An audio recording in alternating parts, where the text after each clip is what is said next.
Alright guys, welcome back to Strong Successful Mail. So for today, I'm going to go on an email that was sent from a subscriber. This is my guy, sounds like he's probably late 40s, maybe 50 at this point. He's from Australia, married, has a great life, very successful, has done very well on multiple fronts. And he shares his story how he came darn close to having all that never happen because he let the wrong woman into his life. You're going to see, guys, that when he was young, he was definitely off on the right path, working hard, investing, things like that. And even though he had known some people that had made mistakes and got involved with the wrong women and lost everything, he some way, somehow got involved with this gal who, what a mess. But fortunately, you're going to see, in the end, handles things accordingly and kicks her to the curb and sends her packing. And that'll be a very good one to go here, guys, just to make the point for all you young guys out there that have great dreams, are ambitious, hard work, you want to make something of yourselves, build wealth is important, success is important. I cannot stress enough what can happen if you let the wrong people in your life, let alone the wrong woman, especially the wrong woman, and how easily she can derail your plans. And God forbid you marry her, that is bye-bye. How these types, you need to find a gal. Well, let me put this another way. If you see signs that she's stupid with money, if you see signs that she obviously wants to use you for your money, if you see signs that she is adamantly against things like prenups and all that, and I could go on, she's stupid with her own finances, I don't care how fun she is, how charming she is, beautiful, this is not going to work. And so for you ambitious young guys, you get involved with a girl like that, that is going to derail your plans. And next thing you know, you'll wake up later in life and say, where did it all go? I ruined all my great opportunities for someone like this. So this guy's story will make that point.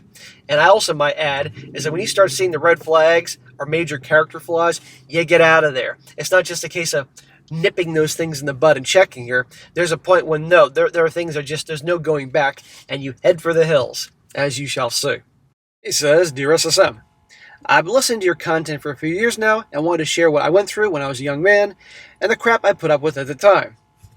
I grew up on a farm, and as a young boy, I would see men get married, and the women would eventually get sick of the lifestyle and want to get divorced. They always seemed to end up with the property, and the farmer ended up on his butt, and the farm that had been in the family for 100 years was sold up, and his ex would leave the area back to whatever hole she crawled out from with all his family's hard-earned money. I saw it time and time again and couldn't understand how it was allowed to happen and vowed to myself that it would never happen to me. Yeah, well, knowing how the story goes, you almost let it happen to you. That's crazy, but right here he described exactly. And what he described, gentlemen, happens all over the world. No different today. But now we have YouTube, and we can learn from other people's mistakes. I didn't go to university after school. I got an apprenticeship in an obscure trade that has since provided me with continuous work restoring old buildings. I worked in the UK, USA, and my home country of Australia. When I was still an apprentice, I purchased a parcel of land that had 7 different titles for a pretty good price and started the slow slog of paying it off. I had dreams of building a house on each title and then selling it and putting the money into the next house and so on until I owned a house outright.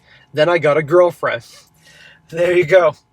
All these plans. A young, ambitious guy on the right path, and then I got a girlfriend. And definitely the wrong girlfriend. And you think you would have learned from observing others that made similar mistakes. Her name was Laura. She was smart, cheeky, and good fun. A few years younger than me, she loved playing sports and was a hard worker. She was working 2 jobs and seemed like she had her head screwed on right. Apparently not, as you're about to see. After about 3 months of dating, she asked to move in with me. 3 months? Are you freaking crazy? What was that part about her head screwed on right? No, in her mind, I got myself a sucker. That's what she's thinking. Who will let me move in after 3 months? That's insane, gentlemen. The lease on her place was up and she didn't want to renew it. Tough shit, not my problem. I was renting and my housemate had moved out a month beforehand. And I was thinking that if she moved in, she'd be paying half the rent and bills. So I said yes, and now my ear is ringing. I must have got a smack. Yeah, smack. You're fucking crazy. This is the path where ambitious young guys screw up their whole lives. How dumb was that? 3 months in, she couldn't have been that good looking. The sex couldn't have been that great. But you fell for it. You're thinking, I'm going to get some all the time, round the clock. This is great. And oh yeah, how'd that work out with her paying half the bills all the time? All was well, but The second job that she had was in a local bar on the weekends, and she was usually pretty tired after her daily job. She started really getting upset about the bar job, crying and calling in sick with stomach pains and saying she was too tired to go into work. Well, funny all this happened after she moved in with you, where you could take care of part of the bills, and, well, if she didn't pay, she didn't pay. Amazing the timing here. No, she didn't all plan this. This behavior escalated, and Laura's mother got involved, ended up taking her to the doctor, and Laura was diagnosed with depression and ended up on medication. Oh, yippee. One of those girls, huh? The medication eliminated the mood swings and anxiety about the second job, and she quickly got back into her old routine and was enjoying work again. I just want to explain that when I said mood swings, she was never rude or nasty to me, just occasionally a bit flat and really anxious about her second job, which is strange because once she got there, she loved it and all the other staff members. Bro, the red flags are plentiful, and we're just getting started here. But for some reason, this chick roped you in. She started a new day job, which came with a big pay raise, and she decided to quit the bar job. She made friends with a woman at work named Jenny, and they started going out together for after-work drinks. Jenny had a boyfriend named Daryl, and I knew him from surfing, and I'm pretty good friends with his younger brother. Laura and I talked about the future, and she was keen to get married one day and start a family. It was way too soon for me. I told her there was no way I'd get married without a prenup. Well, there you go. Good idea. But remember, they're not ironclad. I'd seen way too many men lose everything to their wives, and I wasn't about to go down the same path. She said she would flat out refuse to sign a prenup. Well, that's it. We're done. That was a dooming of marriage before it even began. Bro, the red flags are piling up here, and yet you're still with her. Remember, this is the same guy in the beginning of the story said, I saw too many men, farmers who lost their land their family had for 100 years because of their wives, and that you're on the same path as these dumb assholes. Seriously, man. I reminded her that I had invested my money in property before we were together, and if we got married and split up, then she shouldn't be entitled to that property if she hadn't contributed to the paying for it. She was adamant that she would never sign a prenup, and we agreed to disagree.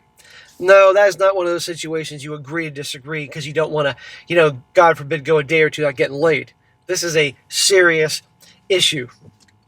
She said she would never do that to me, and I shouldn't fear her behaving that way. Famous last words. All the divorced guys around the world are laughing at that. A girl say, I would never do that to you. You can trust me. One night we went out for drinks with Jenny and Daryl. It wasn't a huge night in the town, just a few drinks after work, but enough to get a good buzz. Jenny could get pretty loud, and after a while, the topic of conversation came to marriage. Laura was saying that she wanted a big wedding with all her friends and family, and so did Jenny. Oh, imagine that. Shocker. Complete waste of money. Daryl was keen for a big wedding, but I was the odd one out, saying I thought that big weddings were a complete waste of resources, and I'd rather spend that money on property or the share market. Thank you. See, you had a good sense for investing and hard work and money and things like that in business, but that doesn't mean shit.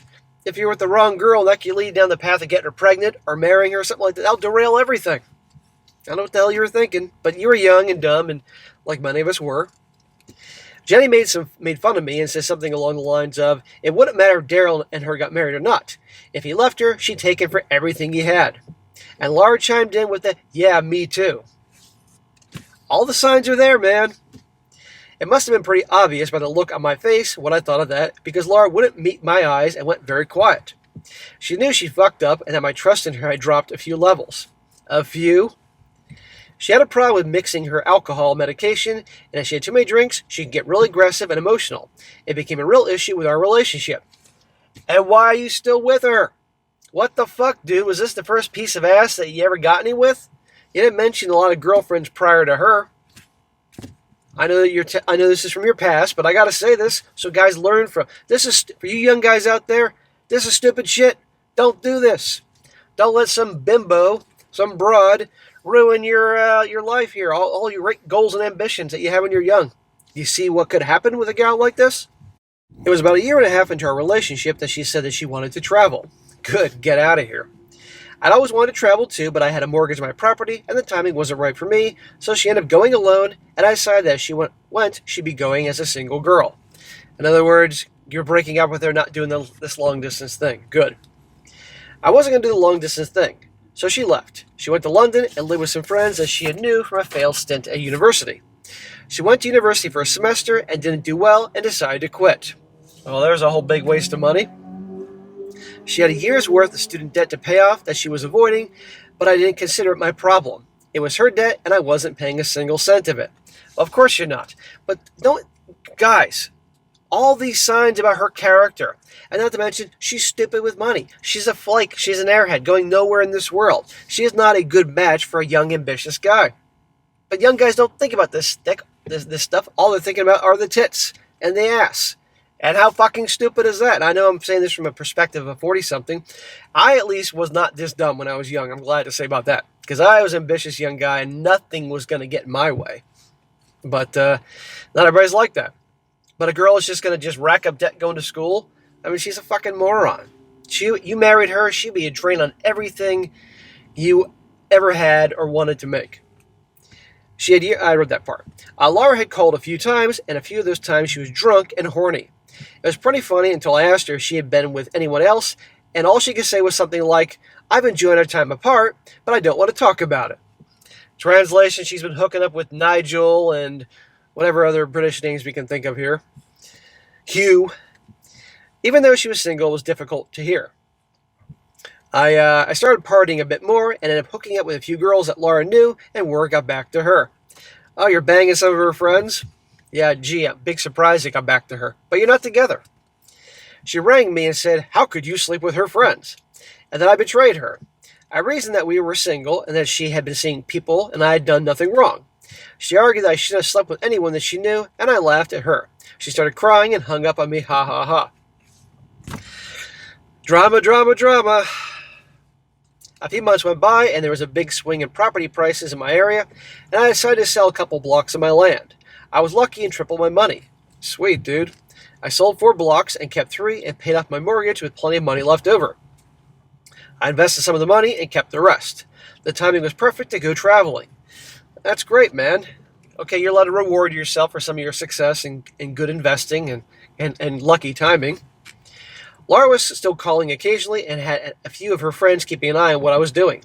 She was still annoyed that I slept with one particular gal named Jane. Jane was hot, tall, athletic, blonde, and tan, and she was very pretty. I wouldn't call her a carousel rider, but she wasn't shy either. Laura was jealous of her, and I think she was very insecure about me being with someone who she felt was prettier than her. You're damn right she was insecure and jealous about that. Nothing's changed. No better way to get a gal jealous and pissed off, a former girlfriend or wife, than to date somebody not only prettier but also younger. But this should have been the part where you never saw her again. Unfortunately, that's not the direction the story goes just yet.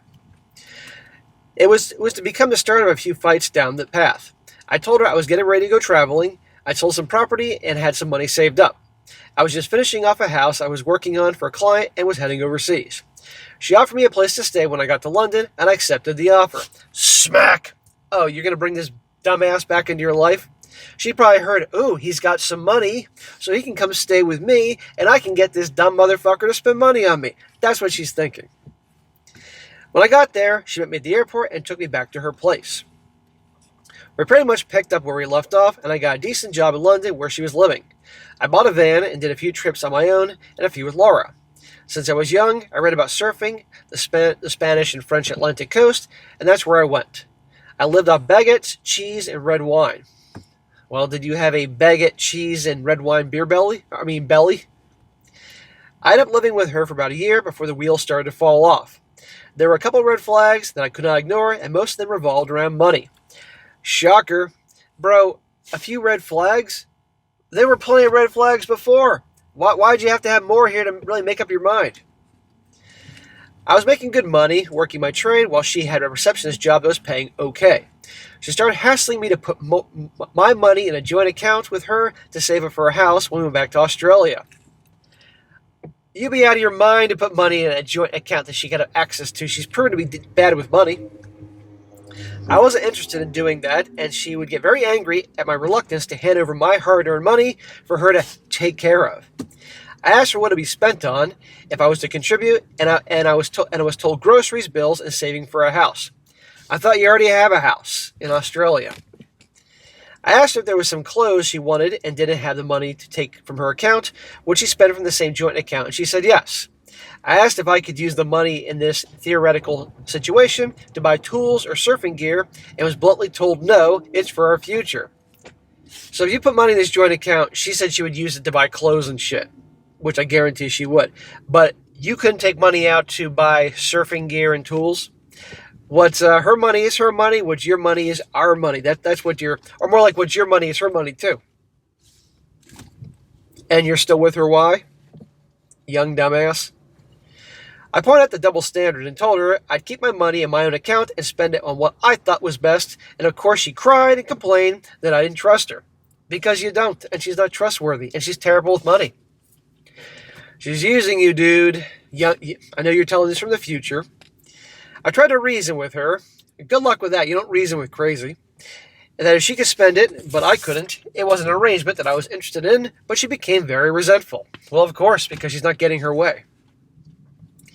The second red flag was that we were still away, and she began to research university courses for her to study when we returned home. She found one she liked and was a long way from where I wanted to live, but she was determined to study and had it in her mind that I would be moving with her, renting a house, paying the bills, all while she went to university. Given her track record at school, both in Australia and in London, that she keeps studying for classes and then dropping out and racking up all these debts and getting nothing from it, you'd be out of your mind to help finance somebody going to school. She's a flake, but there's always some dumbass to pay for her. Do you think if she wasn't young and pretty that she'd be behaving like that? Well, no, she'd try to behave like this, but it's easy when she's young to find some sucker, younger you. If she was 40 years old, this wouldn't be happening. She wanted me to pay her tuition fees as well because she didn't want to have student debt. I was blown away. I said there was no chance of that happening. I had my own dreams of starting my own business when I got home and didn't want to move to a city, let alone pay her way. She could go, but I wasn't going to pay for it. Again, more tears and guilt trips. Did you really, younger you, expect to have a successful career, starting your own business, build wealth with someone like this? Why are you still fucking with her? Yeah, smack. I know you're all waiting for the smacks. The third red flag was when I was coming home from work, and for some reason, I had a work vehicle for the week. Laura randomly rang me from the local bar where she met with some friends. And they had a boozy afternoon. Doesn't she have a fucking job? I called in and had 20 pounds in cash and left my wallet with my cards in it in the work truck. We had dinner and I spent exactly 20 pounds on food and a pint. When it was time to leave, she told me they had been drinking and eating all afternoon and started up a tab, and could I pay for it as she left her purse with her credit cards at home.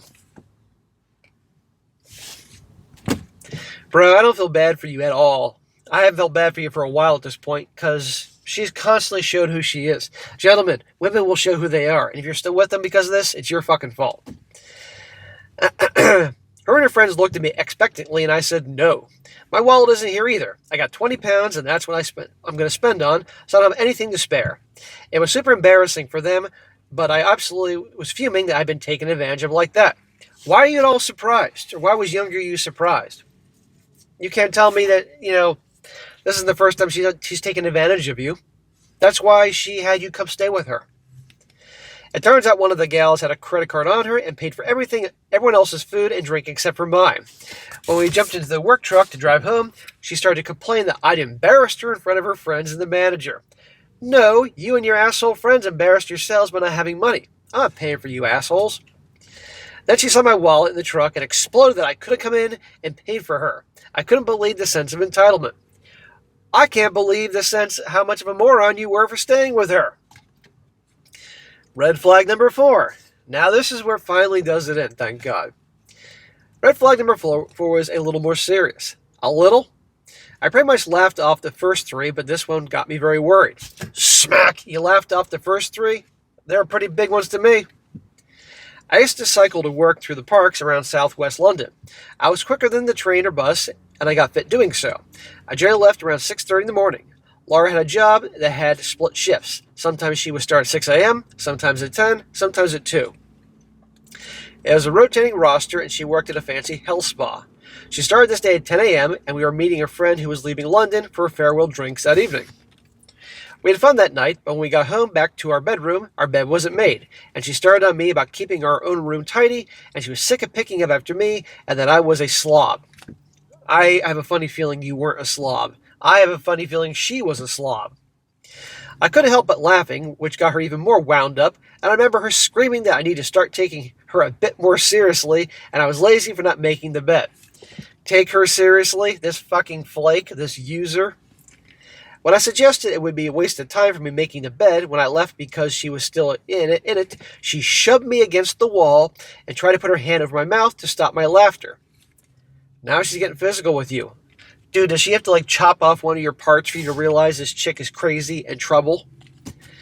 Well, that didn't work. She shoved my face into the wall and started slapping me.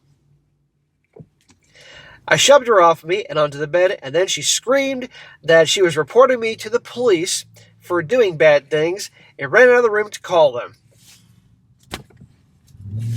Are you waking up now, sir? I had enough of her shit and started packing my things into my bag and put my stuff into my van. It's about fucking time. She didn't ring the police and came back to our room and begged me to stay, but I stood firm in saying I'd had enough. Thank God. There had been way too many of these blow-ups, and this one had turned physical, and then she threatened to lie to the cops. All over an unmade bed. I slept in my van that night and packed the rest of my stuff and left the very next day. She started threatening to off herself if I didn't come back. It was a really tough time. I'd be like, so? Her offing herself would be doing the world a favor. One less asshole in it. God help anybody who would ever say that to me who I can't stand. Go ahead. Then somehow, some way, I'd get arrested.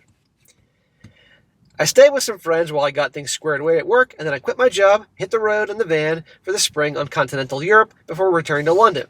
Sold the van and flew home. I started my business when I got home, and I've had plenty of adventures and ups and downs in the 25 years since. I even got married after being with her for 13 years. No kids, just a dog that was my best man at our backyard wedding. Well, congratulations on your successful marriage. Notice he stayed with her for 13 years before he married her, and I'm assuming you had a prenup. Well, none of that would happen, man, including your successful business, if you were staying with that crazy broad. Crazy Laura. There were plenty of other examples that I could have included, but these four I felt worth sharing to the point that if your girl is pulling shit tests, you really need to nip it in the bud. Dude, those weren't shit tests. Well, some could be described like the whole bar thing, but dude, these are massive character flaws in who she is. You know, and you don't nip it in the bud, you run for the hills. She was showing who she was back in the first part of this story about the whole I'm not going to get married without a prenup thing and all the other crap, or joking with her friend about taking a guy for all his money. For a young, ambitious guy whose success and wealth was top priority, that should have told you everything. No, guys, when they start showing who they are, you get out of there. I let the first three examples go because they didn't worry me at the time. Smack! That's because you're young and didn't know any better. But it gives a girl the confidence to keep pushing your boundaries if you don't pull them on their shit behavior. Well, you always check girls when they're being disrespectful or being a pain in the ass, but the other ones are character flaws, massive ones. Soon enough, you'll be getting slapped in the face and wondering how your life had gotten to that point. Where did that sweet, cheeky girl you love to spend time with turn into a bossy, greedy cunt? Keep your financial business separate. What's yours is yours, and what's hers is hers. If you buy something together, go 50-50. If you can't go 50-50, document what each of you put into the investment. Very smart. If I'd stay with her, I can almost guarantee that I'd be divorced and living in a one-bedroom apartment somewhere paying Laura to live in my house with another man who would get to raise my children, and that she wouldn't let me see. Another victim of a biased system. Well, I agree, that's probably what happened, and thank God you finally left. But all the shit you endured. And again, back to the beginning of the story, when you were talking about farmers who wives would divorce them, take them to the cleaners, and end up with nothing. And you vowed never to be like them. And yet you're with a gal just like those guys' wives. If you find a woman you want to be with, then fine. Invest your money together, but never let them have access to your hard-earned money. Go 50-50. Don't pay for everything, as they think that that's normal, and will never put a hand in their own pocket if you keep letting it happen. If you find someone worthy to be your partner in life, whose values align with yours, it's a wonderful thing. Look after yourself and stay safe. Well, bro, that ended on a high note. But God almighty, the mistakes you made. I mean, seriously. And again, one thing, if you began the story differently, like, you just started dating her and you learned this along the way, but you said you started the story knowing full well, I'm not going to be like those other guys. And you were like those other guys. But guys, this goes to show you how all it takes is one girlfriend, one person entering your life that can derail everything. So for all you ambitious guys out there that want to make something of yourselves, be aware of this. I can't stress that enough. Or you've had success, you made something yourself, and then you get married to the wrong gal. Could derail everything. So you got to be very smart about these things. And when they start showing you who they are, and it goes against your core principles and what you want, get out of there. I don't care how she makes you feel. I don't care how great her boobs are, or her ass is, or how great she's in the sack, or she's cool most of the time. Believe me, this is going to come back to be a major problem. But anyhow, ended on a high note, so good for you. I'm glad your life is doing well. We can all learn something from this. All right, guys, that is it for today. Be sure to comment down below. Let me know what you think about this. Be sure to like the video, share with your friends, and subscribe. I'll catch you next time.